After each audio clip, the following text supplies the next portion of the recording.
França e Reino Unido confirmam a disposição de tropas europeias em solo ucraniano. Lembrando que inúmeras vezes Putin, Sergei Lavrov e outras figuras políticas russas colocaram que a disposição de tropas da OTAN, sob bandeira da OTAN ou não, seriam alvo legítimos da Rússia. Vale lembrar que a Alemanha também está participando dessa coordenação e aparentemente também tem anuência dos Estados Unidos. Por outro lado, o Macron fala de uma necessidade de cooperação com os russos, uma retomada do diálogo, mas isso já causa, para variar, mais um racha interno na União Europeia, principalmente entre as duas principais lideranças, Alemanha e França. Os Estados Unidos falam pela primeira vez sobre o futuro econômico da Ucrânia, falando até de investimentos da BlackRock, entender exatamente como isso vai rolar. E nós temos também, mais uma vez, a Rússia fazendo ameaças, não só contra a Ucrânia, mas contra os europeus, colocando que o Friedrich Merz, com a sua ideologia extremista, seria um bom alvo para sequestro depois que aconteceu com Nicolás Maduro. Se vocês querem entender um pouco mais sobre esses assuntos, e muito mais também sobre geopolítica, geografia, atualidades, política, polêmicas, enfim. Tudo para você se manter sempre bem atualizado. Já se inscreve no canal, deixa seu like, compartilha esse vídeo, que eu, professor Cardo, conto muito com a sua ajuda. Belezinha? Pessoal, recado rapidinho da nossa parceiraça do canal. Galera, presta bastante atenção que a Nomad está oferecendo uma baita oportunidade para você. Nesse momento de instabilidade política, instabilidade econômica, 2026 é ano eleitoral, a gente sabe como funcionam as coisas aqui no Brasil. Eu acho que o dólar, ainda mais com a queda recente, está no valor super atrativo. Eu utilizo a Nomad, que é a maior e melhor conta internacional do Brasil, para fazer as minhas aquisições. Fora que, com o meu cupom Ricardo15, você tem acesso a 15 centavos de desconto por dólar convertido na sua primeira conversão cambial. Cara, baixa o aplicativo, tá? Vê lá, ele é de graça. Você já tem uma série de benefícios, parceria só de baixar o aplicativo. Se você quiser, pode ter acesso ao cartão Nomad Explore, que é o meu cartão de crédito na Nomad, que te dá acesso a cashback em dólar, pontos que não expiram para trocar por produtos e serviços, dentre uma série de outros benefícios. Eu acho uma recomendação de investimento que está no momento legal. Caso você queira também, tenho certeza que a Nomad vai ser a melhor para você. Tamo junto? Então o link na descrição ou que é aí que eu vejo na tela, Nomad, a maior conta internacional do Brasilzão. Bom, galera, então bora lá pro vídeo, ó. Como eu trouxe para vocês na introdução, nós tivemos a promessa de que países europeus, principalmente França e Reino Unido, vão colocar não só bases militares, mas também seus próprios militares em solo ucraniano. Claro que não é nesse primeiro momento, vamos entender exatamente como, né? Ontem nós tivemos uma reunião da chamada Coalizão dos Dispostos. Acho que o nome ajuda a entender, são os países que estão dispostos a cooperar, a coordenar algum tipo de defesa pós-guerra, quando houver um cessar-fogo entre Rússia e Ucrânia. Participaram dessa reunião Macron, presidente da França, o Keir Starmer, primeiro-ministro do Reino Unido, Friedrich Merz, chanceler da Alemanha, e também o Jared, né, que é o genro ali do Trump, e o Steve Witkoff, que é o representante dos Estados Unidos para as negociações de paz entre Rússia e Ucrânia. Ou seja, é uma proposta que os Estados Unidos estavam ali do ladinho. Aparentemente, os americanos concordam com essa proposta que foi colocada pelos europeus. A ideia é você mobilizar tropas e bases. Segundo os relatos, tanto do Keir Starmer como do Macron, isso foi visto até mesmo na foto, né, que eu estou divulgando aí para vocês, a ideia é colocar bases protegidas para armas e equipamentos num futuro próximo da Ucrânia e bases militares com militares mesmo, como a gente fala na casa de milhares de militares. Ou seja, por terra, a Alemanha fala que ela vai coordenar a reconstrução do exército ucraniano, que vai contar com cerca de 700 mil militares, e também do exército do continente europeu. Muita preocupação com uma eventual falta de ajuda dos Estados Unidos, é fato. Mas assim, com tropas mesmo, Reino Unido e os franceses. Eles alegaram também que a Turquia estaria disposta a coordenar, não com a proteção terrestre, mas com a proteção marítima, já que o Mar Negro é uma região super estratégica para os turcos, claro, e também poderia ser um alvo de ataque dos russos, enfim, né, no território ucraniano. Professor, quer dizer que então que já tem um acordo pela paz? Segundo os Estados Unidos e os europeus, faltam alguns detalhes, que na prática é o que vai fazer com a usina de Zaporizhia, nem é tanto problema assim, mas principalmente as questões territoriais, já que a Rússia ainda exige toda a região de Donbás. O Macron, ele falou, por exemplo, na semana passada, que os franceses estão prontos para enviar tropas como parte das forças multinacionais, que não vai participar do combate, mas está falando do período pós-paz como um possível envio de alguns milhares de militares para garantir a segurança. Ele até mais uma vez que fez questão de relatar que no passado histórico não dá para você confiar muito nos russos e nos seus acordos, visto que acordos na Moldávia, acordos na Geórgia, acordos na Ucrânia foram desrespeitados. A gente sabe que a violação da ordem internacional, até gravarei um vídeo sobre isso, hein?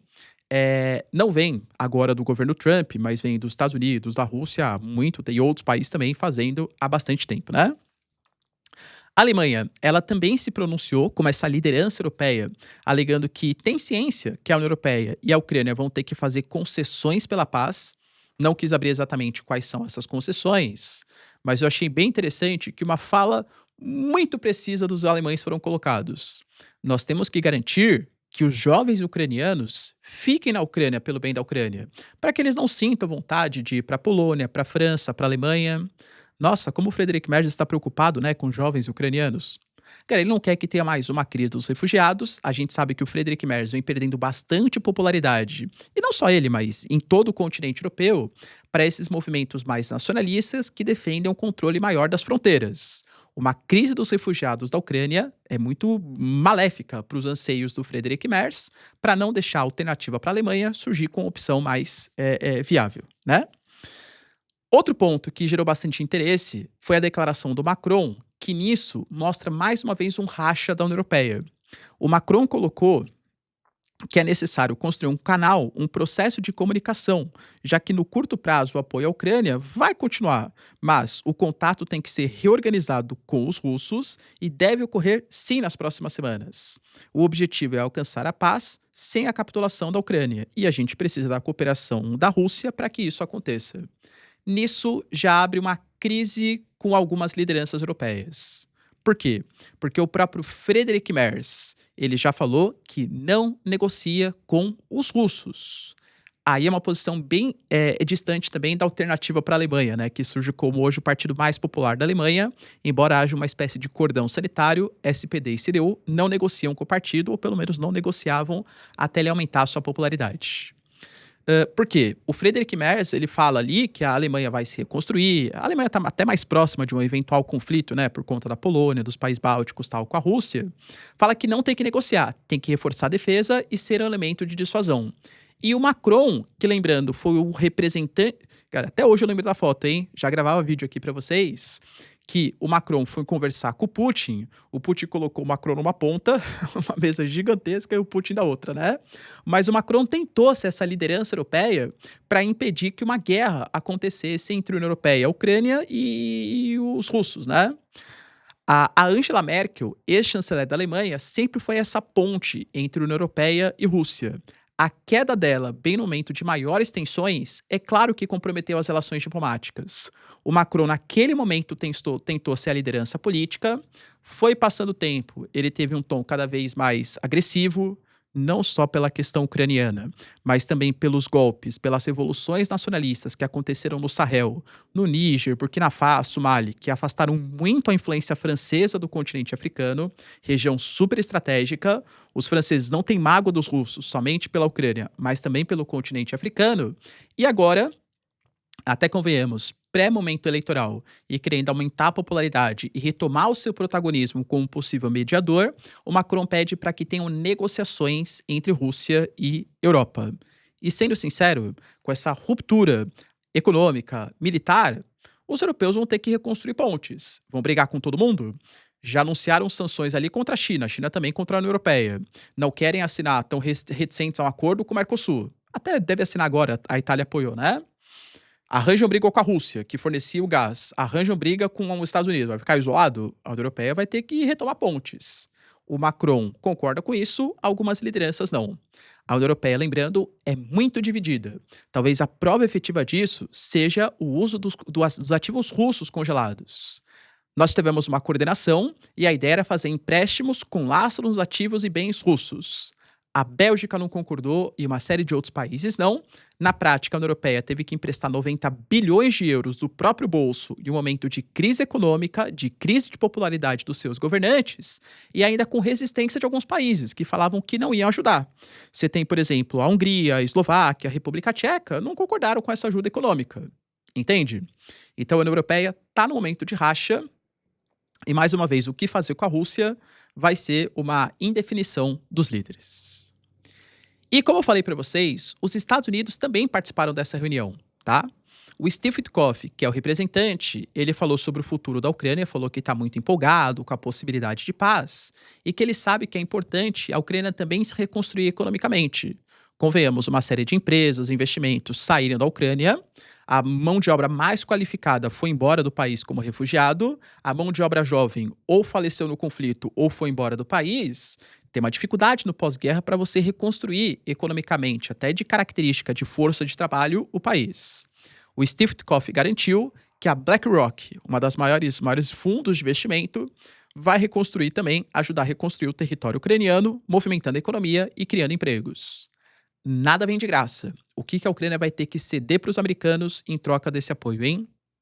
Terras raras, região de influência, base militar, não sabemos, mas com certeza algo por trás a gente tem aí.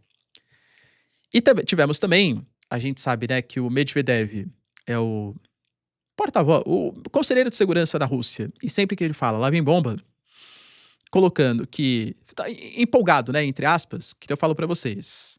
Geopoliticamente, a saída do Maduro é ruim para a Rússia, com toda certeza. Mas, do ponto de vista de significado, de simbolismo, conta muito. O Medvedev, por exemplo, garantiu que, assim como aconteceu com Maduro, eles também podem tirar o que eles julgam como presidente legítimo do poder, que é o Zelensky.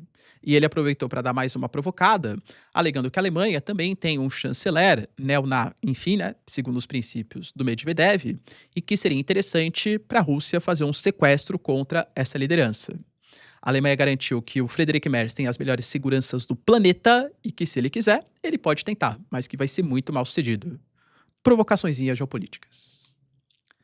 Beleza, pessoal? Deu para entender os principais acontecimentos? Se vocês curtiram o vídeo, então, já deixa seu like, se inscreve no canal. Tamo junto, beijos, abraços e tchau, tchau.